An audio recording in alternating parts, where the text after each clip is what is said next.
Well, hello my loves. Welcome back to my YouTube channel. It's Shawn Petite, and we are on our final day of calm journaling. And today I finished the back page and the inside covers, and then the cover of my calm journal. And one of the things that I always do for my journals is I leave the back page so that I can write in them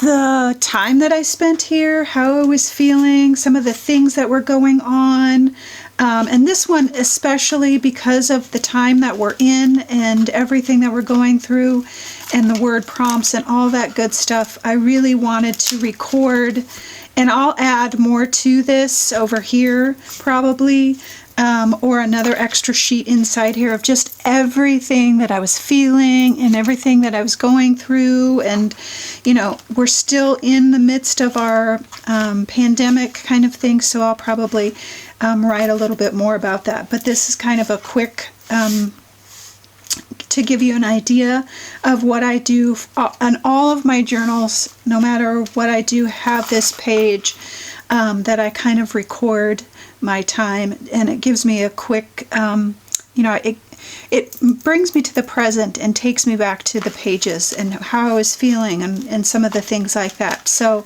I really like being able to do this for my very last page. So let me just quickly recap for you.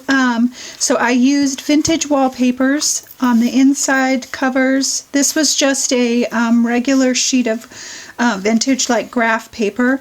I used my large rose stencils for my flowers and then kind of did some brush strokes.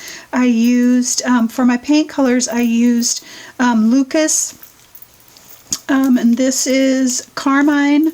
I used this cactus flower color that I have been digging lately. I used, this is called eucalyptus leaf, and then I also used olive green, which is a Lucas paint. And that's that for this. And then I just added my charcoal pencil as some shading around here. And then for the back page, I used matte gel because I didn't want a whole lot of wrinkling for the pages. So I used matte gel to put my papers down, and these are the papers that I used are part of a collage pack, and I'll have that listed for you down below in the YouTube description box, all the supplies that I used. And I put vintage paper on the outside as well. Then I came back and added some crackle paint to the covers, covers. In the video, I show you kind of how I get my corners. I will tell you that I am not particular when it comes to constructing my journals because they're for me. And so I know there's a ton of other people out there that put journals together that are way better and have more ideas and creativity, but this is how I do mine and how I like to do mine the most.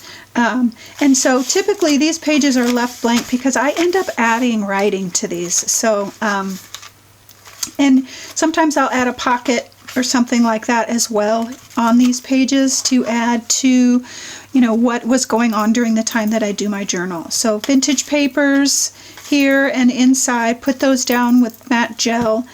And then I used bookbinding tape for my spine.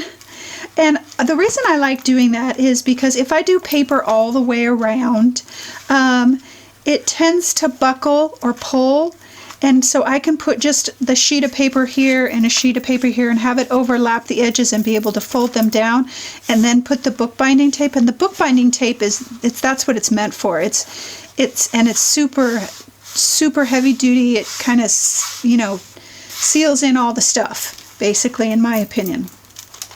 Bookbinding tape. And then I kept it really simple because of what this journal was representing. And so I used my Daler and Rowney acrylic ink in sepia and just kind of went over the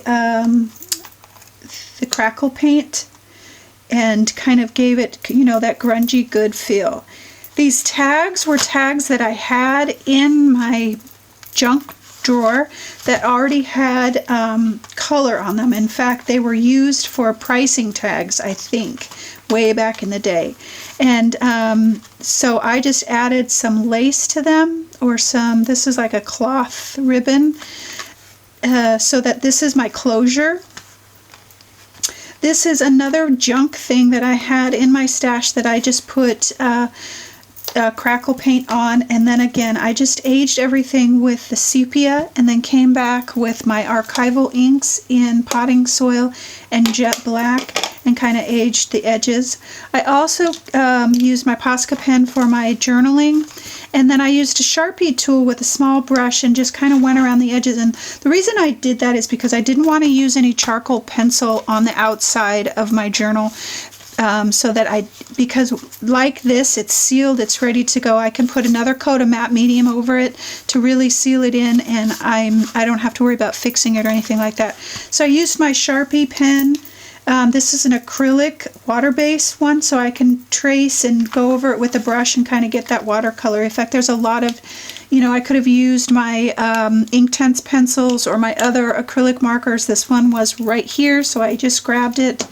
But I wanted to keep the cover very simple, very calm, very neutral, because this is, you know, my calm journal. I love the grungy. You know, this is just perfect for me. And the tags were perfect for the closure.